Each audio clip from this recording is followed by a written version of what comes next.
Hello students, welcome back to my channel. I hope you all are doing well.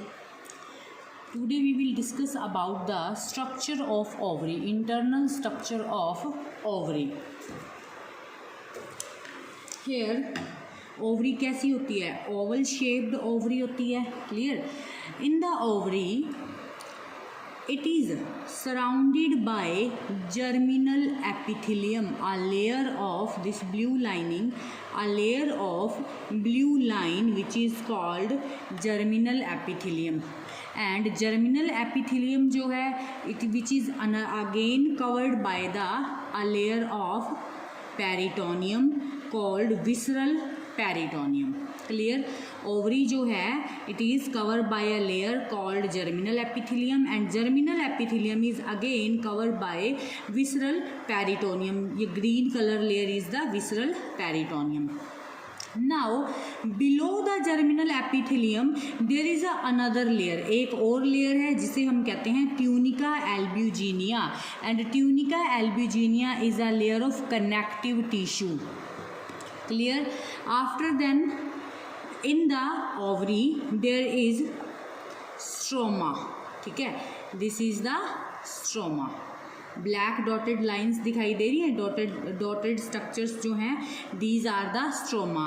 अब जो stroma है it is divided into two parts.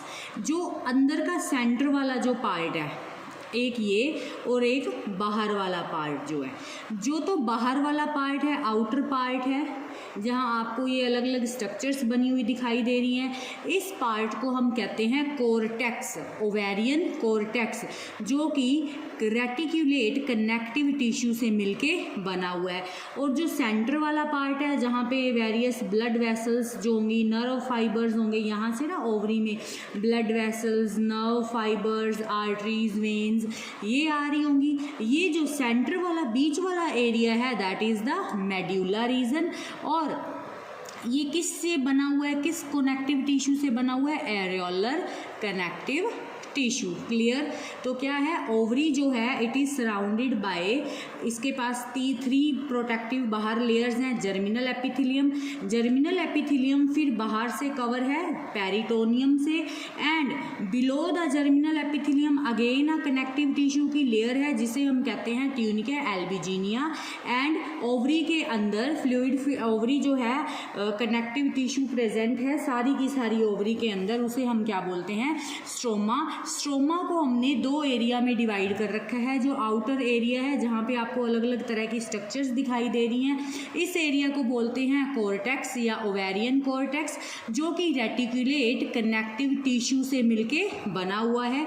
और जो middle अंदर वाला area होगा, सेंटर वाला जो ये सारा एरिया है, this area this is made up of areolar connective tissue और हम इसे कहते हैं ओवेरियन मेड्यूला या मेड्यूला रीजन. क्लियर? जहाँ पर क्या हो रहा है, आर्टरीज, वेन्स, जितनी भी ब्लड वेसल्स हैं, नर्व्स, नर्व फाइबर सप्लाई जो है वो सारी की सारी इस वाले एरिया से होके ओवरी को पूरी कंप्लीट कर रही है. क्लियर? आफ्टर देन अब जो जर्मिनल एपिथेलियम की सेल्स हैं यही माइटोटिकली डिवाइड करती हैं. डिवाइड करके ये प्राइमरी फॉलिकल्स का फॉर्मेशन करती हैं. नाउ ये जो बहुत सारी छोटी छोटी ब्लैक डॉटेड स्ट्रक्चर्स दिखाई दे रही हैं, अब यही जो प्राइमरी फॉलिकल्स हैं, ये प्राइमरी फॉलिकल्स इनमें से कोई एक फॉलिकल क्या करेगा? मैच्योर होगा और ओवम में कन्वर्ट होगा. तो ये रेड कलर स्ट्रक्चर दिख रही है विद न्यूक्लियस, ये हमारा अब क्या है? और it is surrounded by ah follicular sales.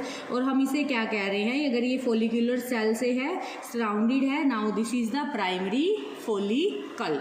अब ये जो यही स्ट्रक्चर जो है अगेन, अगर फॉलिक्यूलर सेल्स जो ब्लैक कलर वाली सेल्स हैं these are the follicular cells. अगर यहाँ एक लेयर दिखाई दे रही है तो प्राइमरी फॉलिकल है. अगर इसमें बहुत ज़्यादा लेयर्स दिखाई दे रही हैं, आपको मल्टीपल लेयर्स दिखाई देगी इस तरह से, तो हम इसे क्या बोलेंगे? Secondary follicles.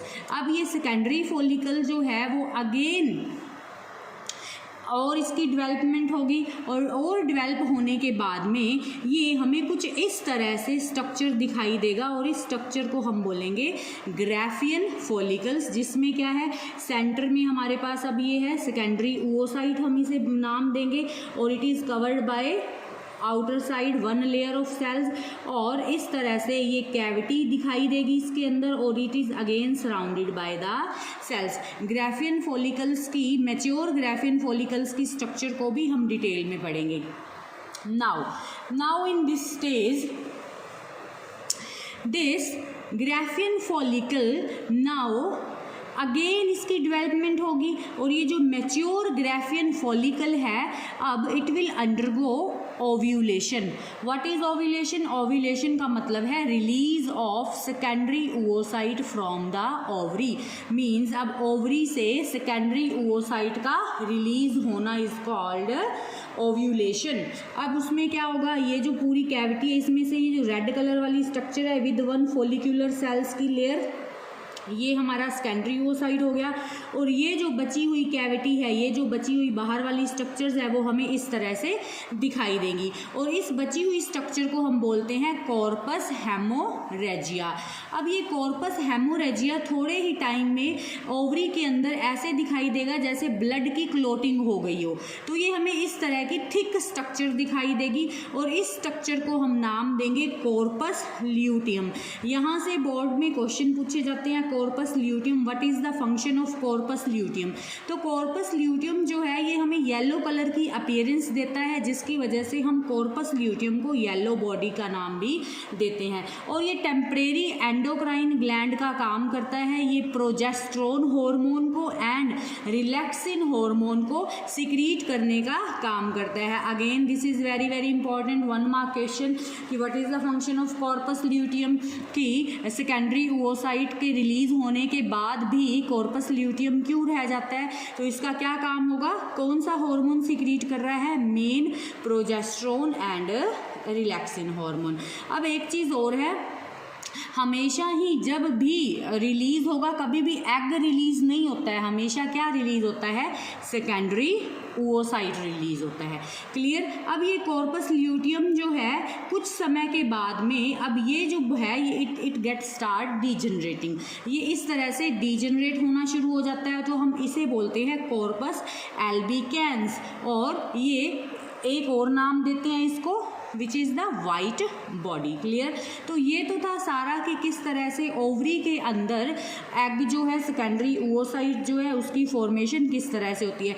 जैसे ही सेकेंडरी oocyte का फॉर्मेशन होगा ये यहाँ फिम्ब्रीज और इनफंडिबुलम के थ्रू, क्योंकि हेयर वी हैव द, यहाँ हमारे पास ये फिंगर लाइक स्ट्रक्चर्स प्रेजेंट है, उनके थ्रू ये कहाँ चला जाएगा, इनटू द फेलोपियन ट्यूब्स में चला जाएगा। क्लियर है? ये सारे के सारे इवेंट एक ही जगह पे हो रहे हैं, लेकिन डायग्राम में अलग अलग स्टेजेस को दिखाने के लिए हमने इस डायग्राम को शो किया है। क्लियर? मैं फिर से एक बार इसको बता देती हूँ। देखो भाई, ओवरी जो होती है हमारी, ओवरी जो है इसकी 3 लेयर्स हैं।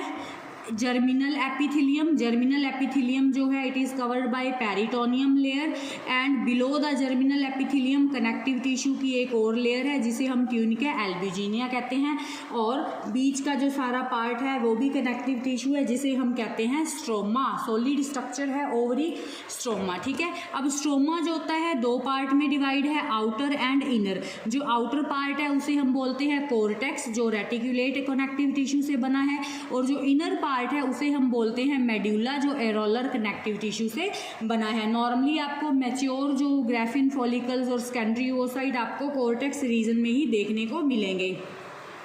क्लियर? फिर उसके बाद में बहुत सारे प्राइमरी फॉलिकल्स प्रेजेंट हैं। अब कितने प्राइमरी फॉलिकल्स प्रेजेंट होते हैं? अब देखो, प्यूबर्टी तक 60,000 से लेके 80,000 तक के प्राइमरी फॉलिकल्स प्रेजेंट होते हैं इन अ फीमेल। कितने भाई? 60,000 से लेके 80,000 तक के प्राइमरी फॉलिकल्स जो है they are present. 60,000 to 80,000 primary follicles जो हैं ये प्रेजेंट होते हैं, आउट ऑफ विच ओनली कितने यूज़ हो पाते हैं? 450, 450। क्लियर। 450 प्राइमरी फॉलिकल्स ही यूज़ हो पाता है। क्यों? हर मंथ क्या होता है, ओवरी में से एग रिलीज होगा एक। नॉर्मली तो क्या होता है, एक ही एग रिलीज होता है, पर सम टाइम इट हैपन्स कि 2 एग्स भी रिलीज हो जाते हैं ओवरी में से। क्लियर इतनी चीज़। नाउ अब ये जो प्राइमरी फॉलिकल्स हैं, इनमें से कोई एक ही हर मंथ कोई एक ही जो फॉलिकल होगा वो मैच्योर होके किस में कन्वर्ट होगा, सेकेंडरी oocyte में कन्वर्ट होगा। तो यहाँ अलग अलग डेवलपमेंटल स्टेजेस दिखा रखी हैं। ये प्राइमरी फॉलिकल जो है, अब इसमें से एक जो है वो मैच्योर होना शुरू हो गया है और ये नंबर ऑफ फॉलिकल लेयर्स से क्या हो गया, सराउंडेड हो गया, जिसकी वजह से हमने इसे नाम दिया सेकेंडरी फॉलिकल। अब सेकेंडरी फॉलिकल जो होता है वो अनदर आगे कहते हैं कि टर्शरी फॉलिकल मीन्स और ज़्यादा लेयर्स बन जाएंगी तो टर्शरी फॉलिकल में, और टर्शरी फॉलिकल से फिर हमारा बनता है ग्राफियन फॉलिकल्स। लेकिन यहाँ पे हम डायरेक्ट क्या करेंगे, सेकेंडरी फॉलिकल्स के बाद में we will discuss about the Graafian follicle. Clear. This is the Graafian follicle की, जिसमें अब ये कैविटी भी बन गई है जिसे एंथ्रन कहते हैं। अब ग्राफियन फॉलिकल जो मैच्योर ग्राफियन फॉलिकल होगा, it will undergo ovulation. Ovulation में क्या होगा, इसमें रेड कलर का जो सेकेंडरी oocyte है ये रिलीज हो जाएगा और पीछे जो बची हुई सेल्स है जिसे हम कॉर्पस हेमोरेजिया कह देंगे। अब ये जो सेल्स है कुछ समय बाद इनका क्लोट होना शुरू हो जाता है, तो इस स्ट्रक्चर को हम कॉर्पस ल्यूटियम कहेंगे और येलो बॉडीज भी बोलते हैं। ये टेम्परेरी एंडोक्राइन ग्लैंड की तरह काम करता है और प्रोजेस्टेरोन और रिलैक्सिन नाम के हॉर्मोन्स को सिक्रीट करने का काम करता है। आफ्टर सम टाइम में ये डीजनरेट होना शुरू हो जाती है और उस डीजनरेटिंग बॉडी को हम बोलते हैं कॉर्पस एल्बिकेंस और it is white body. Clear इतनी चीज़। फिर नॉर्मली 60,000 to 80,000 प्राइमरी oocytes जो हैं they are present in each ovary, out of which कितने यूज़ हो पाते हैं, सिर्फ मैच्योर कितने हो पाते हैं, 450। Clear. After then here is the this is the structure of Graafian follicle. ये जो मैच्योर ग्राफियन फॉलिकल है ना, ये इसकी स्ट्रक्चर आप देखो, red colour structure we have the secondary oocyte। Secondary oocyte जो है ये इस तरह से लेयर्स जो हैं, लेयर से ये क्या है, कवर है। जो ये वाली लेयर है, इस लेयर को कहते हैं डिस्कस प्रोलीजेरस। उसके बाद में this is a fluid filled cavity जिसे हम कहते हैं एंथ्रम, और इसमें जो फ्लूइड होता है उसे हम बोलते हैं liquor folliculi. After then 2 layers, again 2 layers are there जिसे हम बाहर की लेयर को कहते हैं tunica externa and inner most layer is called tunica interna. अब ये जो सेकेंडरी oocyte है इस ग्राफियन फॉलिकल के अंदर ऐसे ही नहीं पड़ा हुआ है, it is hanged in this Graafian follicle with the help of these cells. ये स्ट्रक्चर दिखाई दे रही है, ये वाली cells, with the help of these cells. ये जो सेल्स हैं जिसे हम जर्म हिल बोलते हैं या क्यूमुलस ओफोरिकस सेल्स भी कहते हैं, ये क्या करती है, ग्राफियन फॉलिकल्स में सेकेंडरी oocyte को हैंग करके रखती है। तो this is the structure of mature Graafian follicles.